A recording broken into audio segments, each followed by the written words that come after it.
মাগুরায় শিশু ধর্ষণের ঘটনার দ্রুত বিচারে বিদ্যমান আইন সংশোধন করতে যাচ্ছে অন্তর্বর্তী সরকার। ১৮০ দিন থেকে দ্রুত বিচারের বিধান ৯০ দিন করা হচ্ছে বলে জানিয়েছেন আইন উপদেষ্টা আসিফ নজরুল। বলেন, ধর্ষকরা জামিনও পাবেন না। অন্যদিকে স্বরাষ্ট্র উপদেষ্টা বলেছেন, ধর্ষণ ও নিপীড়নের ঘটনায় কেউ ছাড় পাবেন না। নারীদের স্বাধীন চলাচলে যে বা যারা বাধা দিবে তাদের বিরুদ্ধে ব্যবস্থা নেওয়া হবে। এখন তো জীবাণুদের থেকে বাঁচালে সারাদিনকে বাঁচাবে ডেটল বাঁচাবে। ডেটল দেয় জীবাণুর বিরুদ্ধে 12 ঘন্টার সুরক্ষা বলয়। সুরক্ষার বিশ্বাস থাকুক দিনভর। ধর্ষণ ও যৌন নিপীড়নের নানা ঘটনার প্রতিবাদে ক্ষোভ বিক্ষোভ সারা দেশে। এমন পরিস্থিতিতে প্রধান উপদেষ্টার সাথে জরুরি বৈঠক করেছেন উপদেষ্টারা। বৈঠক শেষে সচিবালয়ে ব্রিফিংয়ে আইন উপদেষ্টা স্বীকার করেন নারীদের নিরাপত্তাহীনতার কথা। বলেন, ধর্ষণ ও নারী নিপীড়নমূলক বিভিন্ন ঘটনায় উদ্বিগ্ন সরকার।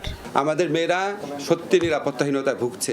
আমরা এই ব্যাপারে পদক্ষেপ নিচ্ছি। রাস্তাঘাটে যে যৌন নিপীড়ন হয় এবং হয়রানি হয়, এই ব্যাপারে প্রতিকার নিশ্চিত করার জন্য পুলিশের পক্ষ থেকে, স্বরাষ্ট্র মন্ত্রণালয়ের পক্ষ থেকে দ্রুত একটা আলাদা হটলাইন প্রদান করা হবে। এছাড়াও ধর্ষণের মামলাগুলোর তদারকি করার জন্য আইন মন্ত্রণালয়ের আলাদা একটা সেল থাকবে। স্বরাষ্ট্র উপদেষ্টা বলেন, দেশে ধর্ষকদের কোনো স্থান নেই। নারীরা চলাচল করবে স্বাধীনভাবে। নারীরা নির্ভয়ে নির্বিঘ্নে ঘরে বাইরে দায়িত্ব পালন করবে। এতে যারা তাদের বাধা দিতে আসবে, সহিংসতা করতে আসবে, তাদের আইনের আওতায় নিয়ে আসা হবে। এ ব্যাপারে বিন্দুমাত্র ছাড় দেওয়া হবে না। বাংলাদেশে ধর্ষকদের কোনো স্থান হবে না।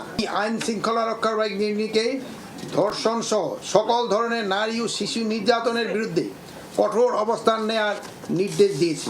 মাগুরার ৮ বছরের শিশু ধর্ষণের ঘটনার দ্রুত বিচারের জন্য এ সংক্রান্ত আইন সংশোধনের পরিকল্পনা করছে সরকার। আইন উপদেষ্টা জানান, নারী ও শিশু নির্যাতন দমন আইনে ধর্ষণের দ্রুত বিচারের ক্ষেত্রে ১৮০ দিনের মেয়াদ কমিয়ে ৯০ দিন করার বিষয়ে আলোচনা হয়েছে। ধর্ষণের মামলায় আসামিরা জামিনও পাবেন না। যেই সংশোধনী আনবো, সেখানে আমরা বলবো যে তদন্তকারী অফিসার যাকে নির্দিষ্ট করা হয়েছে তাকেই তদন্ত কাজ সম্পন্ন করতে হবে নির্দিষ্ট সময়ের মধ্যে।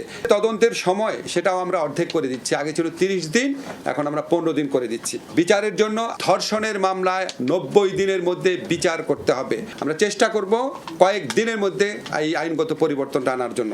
দিনাজপুরে ধর্ষণ মামলায় যাবজ্জীবন কারাদণ্ডপ্রাপ্ত এক আসামির জামিন নিয়েও কথা বলেন আইন উপদেষ্টা। দিনাজপুরে শিশু ধর্ষণ মামলা যাবজ্জীবন কারাদণ্ডপ্রাপ্ত সাইফুল ইসলাম ৮ বছর 4 মাস জেলে থাকার পর তার জামিন হয়েছিল।